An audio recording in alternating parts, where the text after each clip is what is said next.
Good Tuesday evening and welcome to the NCWLIFE Evening News. I'm Grant Olson. Here are a few of the stories we have coming up for you tonight. Authorities say a semi-truck traveling too fast in foggy conditions caused a chain reaction accident at the intersection of Highway 26 and Beverly Burke Road yesterday afternoon. State appellate judges plan to hear an appeal from a Wenatchee woman convicted of intentionally striking a man on foot with her car. More wet weather is on the way. The good news, temperatures are on the way up. More coming up in your local weather forecast.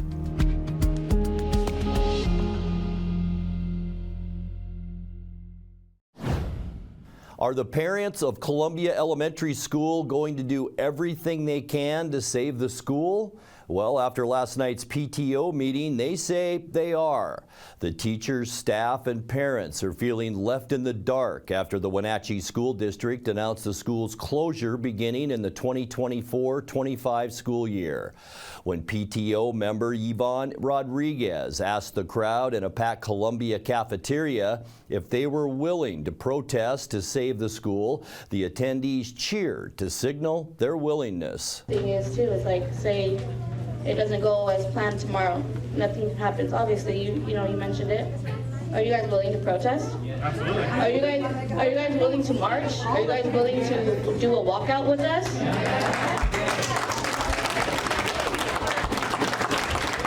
Many of the PTO meeting's attendees plan to either attend or speak at tonight's school board meeting, including Kyle Diaz, who has 2 kids at Columbia. I'm gonna take the night to cool down emotionally and think about the specifics as to why this isn't a great move for them.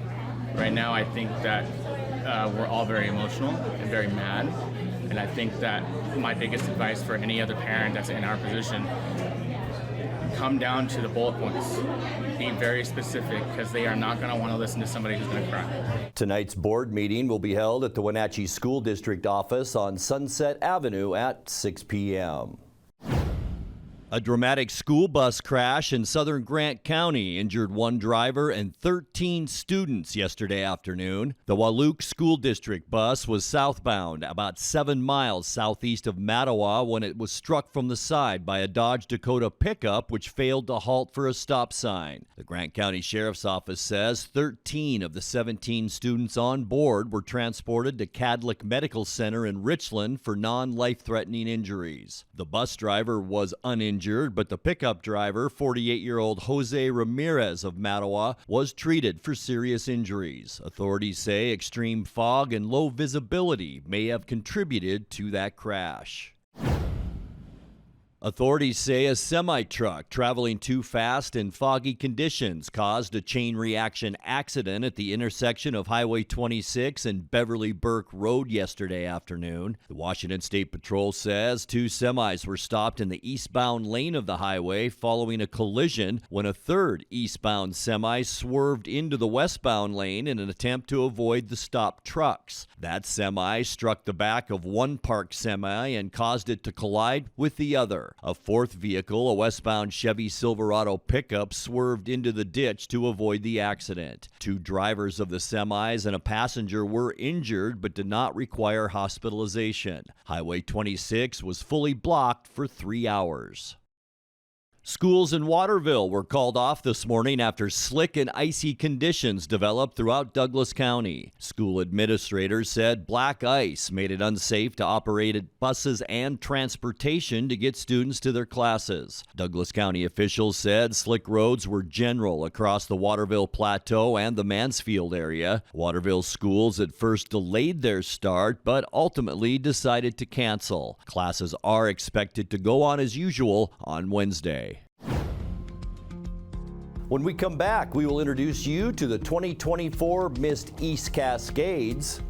Both the state and federal Supreme Courts refused to overturn Washington's new tax on large capital gains.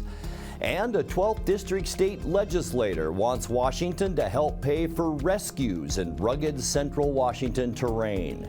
I'm Grant Olson, and you're watching the NCWLIFE Evening News. Bring the whole family up to Stormy Mountain Brewing and local public house in historic downtown Chelan.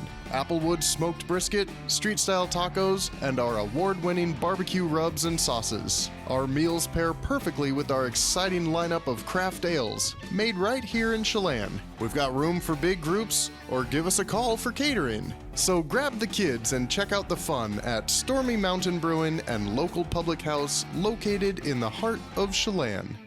Caught in a conflict? Family? Workplace? Neighbor? Business? Housing disputes?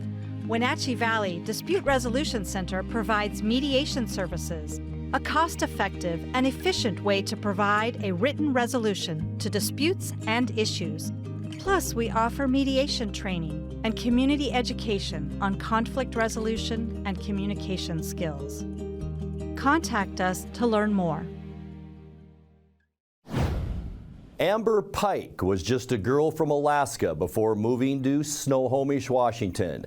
She was crowned as Miss Pierce County last year, but attending school at Gonzaga University made her eligible to compete in the 2024 Miss East Cascades Scholarship Competition. Pike took the crown, and NCWLIFE News caught up with her to learn all the details. Hello everyone, I'm Casey Safford and I'm here with the 2024 Miss East Cascades, Amber Pike. The Miss East Cascades organization is a local scholarship competition for women ages 19 through 26 in Central Washington. Thank you for braving the snow to be with us here today. We really appreciate you coming in. Oh, absolutely. I'm so excited to be here. Thank you for having me. Of course. So let me go ahead and just get started with asking you to tell us a little bit about your background. I heard that you are currently attending Gonzaga University. What are you pursuing there? Yes, so I go Zags. I actually got my undergrad degree there as well in business administration with concentrations in human resources and marketing, and now I'm continuing that journey as a Zag in pursuing my master's of business administration. Oh, perfect. Thank you. So are you a full-time student now, or are you working as well? Yes, so I am full-time. However, I also do have an internship with STCU, Spokane Teachers Credit Union, in marketing as well, which is so much fun because I get to, as I like to say, put my degree to use with that as well in marketing. So that has been an absolute blast. I love it. Well, that's great. So it's clear you're dedicated to your education. Where did you grow up and go to high school? So I am from Alaska. So let me tell you, braving the snow is not very new for me.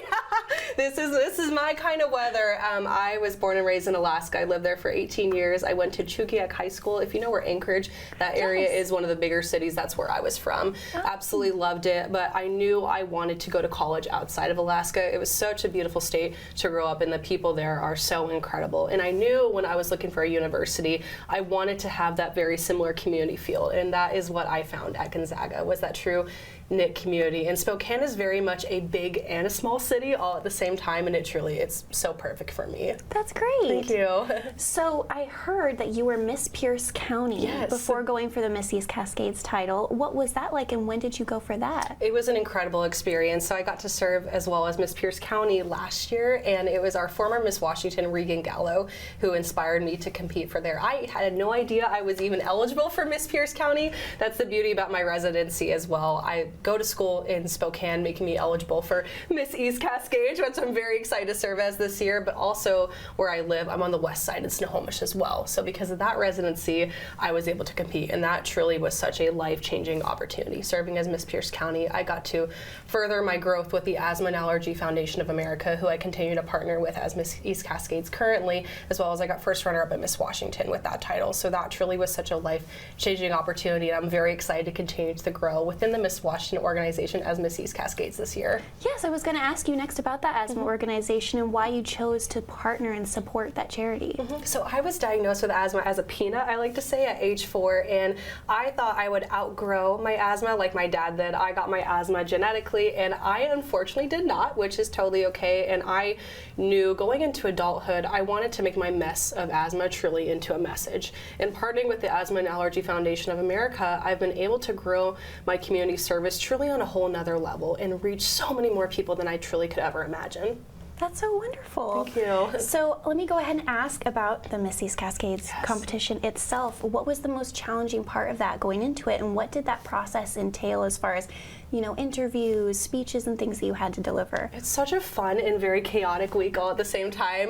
Competition week, it's a lot going into it because our rehearsals were all within the same week. So for me, that was definitely the most challenging. I truly was so exhausted. My feet were hurting from the heels. Sure. My goodness. Right after I got crowned, I was so excited. I remember telling my parents, I'm so ready to take these heels off, but it was just such an incredible week. Tell us what's next. What does your future look like now as Miss East Cascades? We are planning for Miss Washington right now. I am so excited. I actually just got back a couple days ago from Miss America, and that truly was such a life-changing opportunity to sit there and experience what potentially could be an opportunity for me to step on that stage. It was very surreal just to be there and to support our incredible Miss Washington, Vanessa Munson, as well as our amazing Miss Washington's teen, Emily. And I'm just so excited for the opportunities that are going to come this year. I really hope that I can impact as many people as I can, not only within the East Cascades, but Washington-wide. That is my goal. Awesome. Well, that's great. Thank you so much for being here today. We really appreciate you coming out and giving us all this information. We wish you all the best on your reign. Thank you so much. Thank you so much for having me. I'm Casey Safford, and you're watching the NCWLIFE channel. State appellate judges plan to hear an appeal from a Wenatchee woman convicted of intentionally striking a man on foot with her car. Kelly Diane Gleason was convicted by a Chelan County jury of vehicular assault for striking a 74-year-old man in the Walmart parking lot in 2021 after the two got into an argument over a fender bender. The man suffered a broken pelvis. Gleason said her foot accidentally slipped from the brake and the collision was an accident. Her appeal argues that a vehicular assault conviction requires rash or heedless behavior behind the wheel, and that wasn't proven at trial. The Court of Appeals in Spokane is set to take up the case on Friday. A 12th District state legislator wants Washington to help pay for rescues in rugged central Washington terrain. Representative Keith Gaynor has a bill pending in the House that would create the Backcountry Search and Rescue Grant Program, underwriting mountain rescue teams and allowing cities and counties to recover some of the costs of rescue through the Washington Military Department. Gaynor introduced House Bill 2257 in a House committee hearing on Friday. If you have a local county that has a helicopter that they're extracting an individual with, that's a significant impact to a budget. So what we're trying to do is just provide the opportunity for counties, cities, and volunteer organizations to recoup some of the expenses that they incur in providing a very much needed service. Coming up next in tonight's feature story, we continue our look at the upcoming Eastmont construction bond and how current school conditions impact school life. Our weather will stay wet and warmer through the week and right into the weekend. I'll have all the details coming up in your complete local weather forecast. That and much more still to come tonight. Please stay with us. Abby says thank you to our thousands of pizza-loving friends from our first 60 years.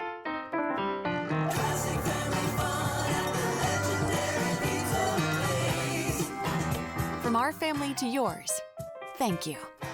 This January, Abby's is proud to offer our classic Big Hawaiian Pizza at a very special price.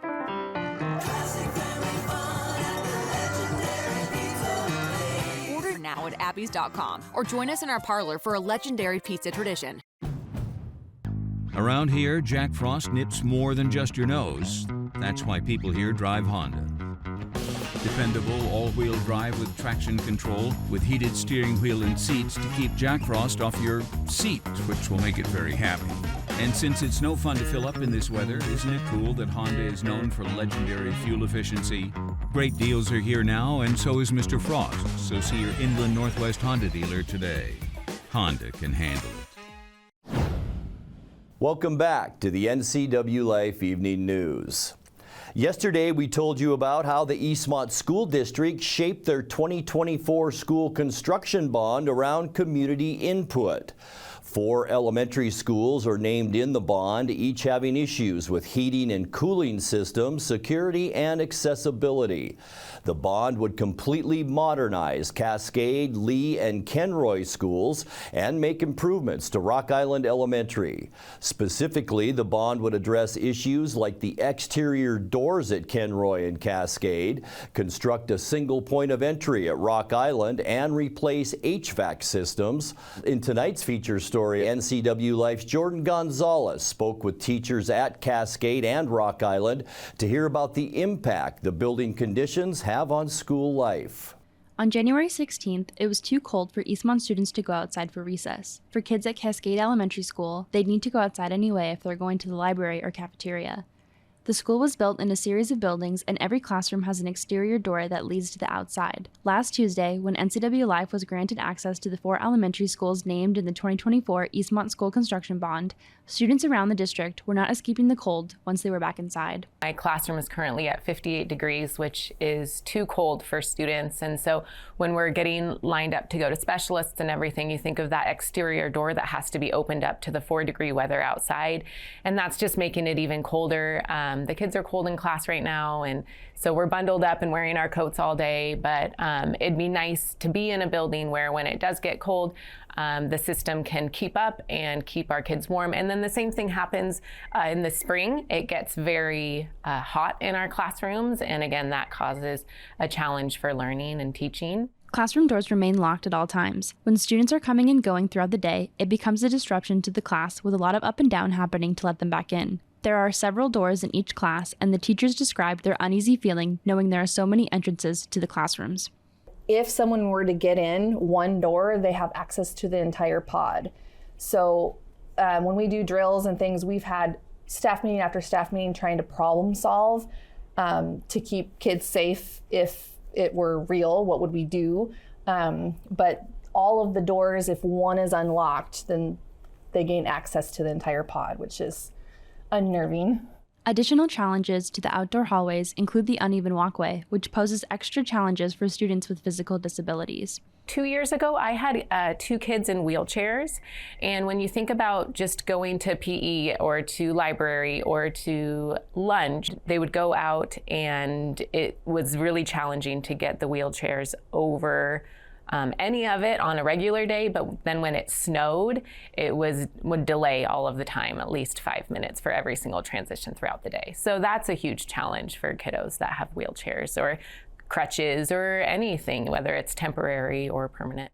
The issues of heating, cooling, and safety are concerns felt around the 4 schools. The current layout of Rock Island Elementary's entrance is another example. We do only allow our parents and our students to enter through the main building, but when you first walk in, you can go 2 different directions in the hallway instead of direct line to the office. I think it's going to be extremely important for us to really lock that down so that when we let people into our building, that they only can go to the office first before going into our building.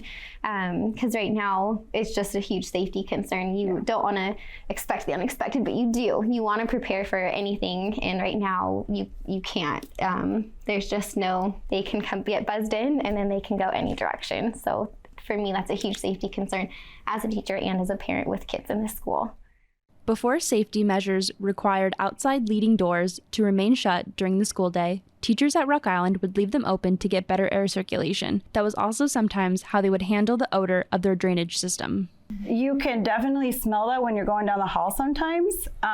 That's not a good smell. It does fill the hallways, the classrooms, to the point where you're trying to close the doors. And again, you want to open your outside doors, but our windows don't open. So if we could, in the newer side of the building, we have the windows that you can just slide open, but here it would just be our doors, which comes back to that safety concern. This is a good school, and just because we have peeling tile on our floors doesn't mean we're not a great school, and we are a really great school. Let's take a look now at your North Central Washington weather forecast. Hope you had a good Tuesday. We did see a little bit of a peek at the sun today. Temperatures a lot like yesterday, and what a gorgeous, in fact, it's just a very cool shot up at Lake Wenatchee. You can see the lake right here and some of the clouds that are across our camera up at Lake Wenatchee, and that's kind of what we experienced here in the Wenatchee Valley.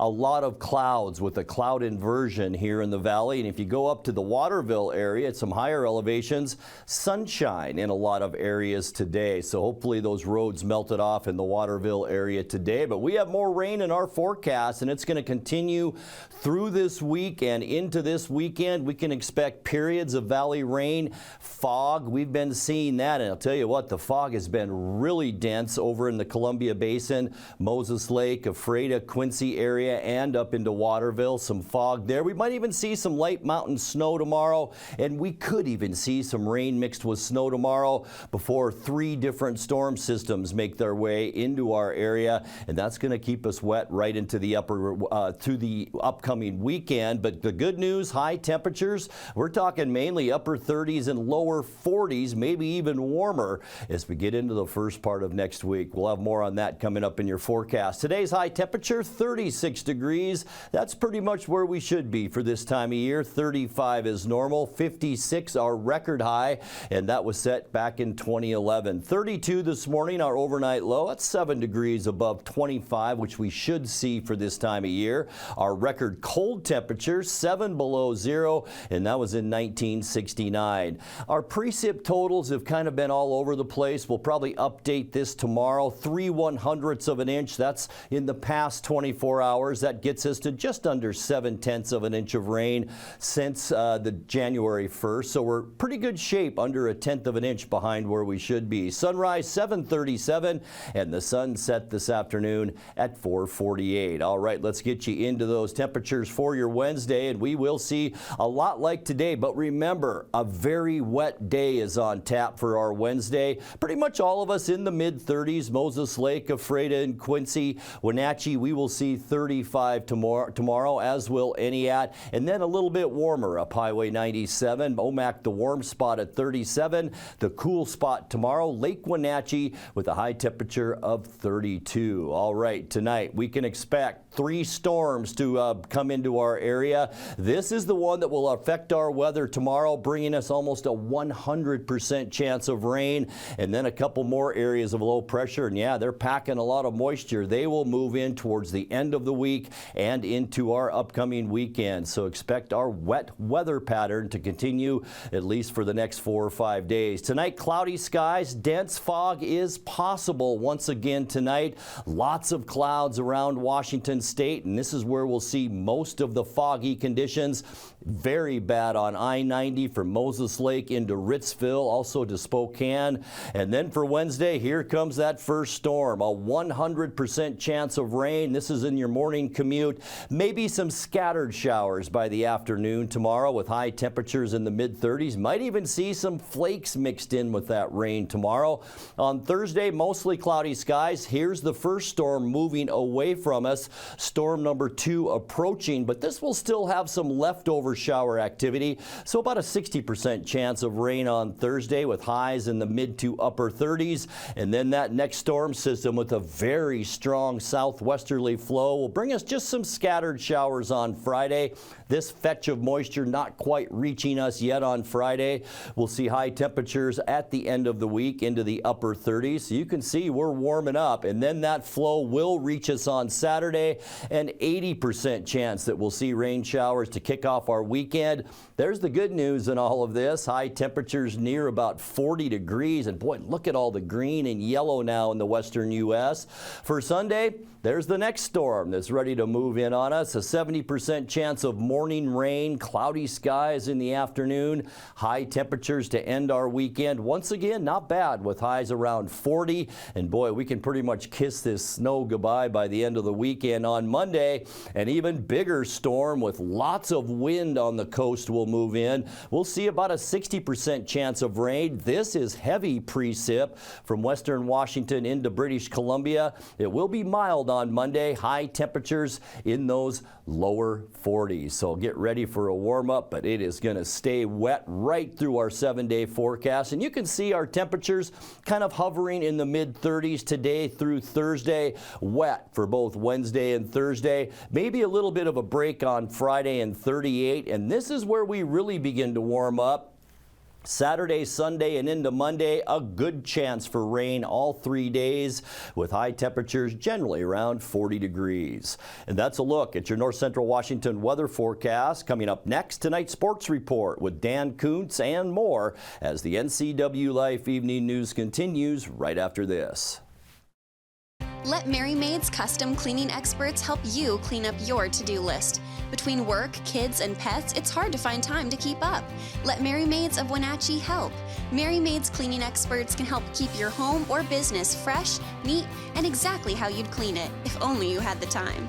Call now for a free estimate, 509-663-1710. Serving Chelan and Douglas counties, Mary Maids, let us help.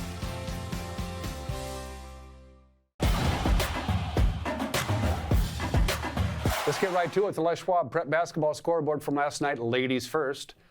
That's what we do around here. It was a non-leaguer between Manson and Cascade, but Manson pulled out the victory. Cashmere wasn't being rude. They weren't even insulting, but they beat the Turks 59-12 in Cashmere. Ephrata defeated Sela is Cascade Christian Academy over Riverside Christian and girls basketball. Batera swamped Aniat and Soap Lake over Wilson Creek. For the boys, Manson completes the sweep of Cascade. Again, that was a non-leaguer, 59-37. Ephrata over Othello, 52-49, and over Sela, 59-36. Don't ask. Waterville Mansfield, 57. Thorpe, 22. It was Riverside Christian over Cascade Christian Academy by over 50 points. Aniat defeated Pateras and Soap Lake over Wilson Creek. It's hard to believe, but in just about a week, the playoffs begin in basketball. We're getting towards the end. Here's your schedule, I should say, for tonight. These are all league games, by the way. Cascade girls at Chelan at 5:45, same time for Quincy at Omak. At 6 o'clock, they'll tip it off in Lake Roosevelt as Lake Roosevelt welcomes Okanagan. Brewster's at Tenasket at 6. The Orville girls will be in Manson at 6 o'clock in Bridgeport at Liberty Bell. The boys' schedule, just like the girls' schedule, just an hour and a half later. Cascade will be at Chelan at 7:15 in boys basketball as Quincy at Omak. Okanagan will be at Lake Roosevelt. Brewster at Tenasket, Orville at Manson, Bridgeport at Liberty Bell. Go check out some basketball. Well, the WIAA Executive Committee approved the final classification cycle for the next 4-year cycle that will begin this fall. Now, they use direct cert. That's replaced the free and reduced lunch as the socioeconomic factor for the classification process. What does that mean? A school with a direct cert rate greater than the statewide average of 34%, they have their enrollment number reduced for each percent that they exceed the statewide average. What does that mean for the Big Nine? Not much. The Columbia Basin Big Nine will stay the same. Wenatchee, Moses Lake, and Sunnyside will be 4A by enrollment. The other 4 schools, including Eastmont, all opt up to 4A, so the Big Nine will remain the Big Nine. But the Caribou Trail League, that's another story altogether. Looks like they're going back down to 4 teams. Quincy High School reporting 501 students in the adjusted enrollment count, and that bumps Quincy High from 1A to 2A. But whether they return to the Central Washington Athletic Conference, that's where they were for years, we don't know yet. In a press release on Monday, the Quincy School District said, and I'm quoting, "The Quincy School District is dedicated to providing a positive athletic and competitive experience for our student athletes. In light of this classification change, Quincy High School is actively exploring all available options to ensure our students have access to the best possible athletic experience." What that means, we don't know, but Quincy will be looking for a conference. And finally, fresh off a dominating 9-3 win over Seattle on Sunday night, they're right back to action tomorrow. Tri-City Americans in town to take on the Wenatchee Wild. I visited with Austin Andrade. He told me all the new players on the Wild roster have their roles and the team's health pretty good. So I think there are a few guys that are still moving through that first and second line right now. Maddox McHaggerty's been starting the last few games for this group with Evan Friesen out of the lineup. And the third and fourth lines, you've still got the guys who are scratched from the games. You've still got guys who are trying to settle into a spot, maybe move up into that third line and really take over the back half of the lineup. So I think everybody's groups are pretty well settled out. Now it's just a matter of, okay, what's the best fit for everybody in terms of first line, third line, fourth line? Who do you play best with? I think there's still some sorting out being done there, but in terms of a general where's your spot on the team, I think everybody's pretty well settled into that spot. And how are we health-wise? Now, we're past the halfway mark. So we talked about bumps and bruises are inherent to hockey. Everybody's going to be a little banged up, but overall health of the team right now? Gabe Ludwig's still out. He's been out long-term with some injuries, but everybody else healthy and ready to go. Evan Friesen back in the lineup here this week, so there should be a pretty full group and ready to go for 3 very important games. And that's sports. Reporting from here, I'm me. And that will do it for our newscast tonight. For more news from around North Central Washington, you can find us at ncwlife.com, on our social media channels, or on our mobile app for iPhone and Android. And remember, if you see news happening, we'd like to hear from you. Email us at news@ncwlife.com or call 888-6295. I'm Grant Olson. Thanks so much for being with us, and have a great night.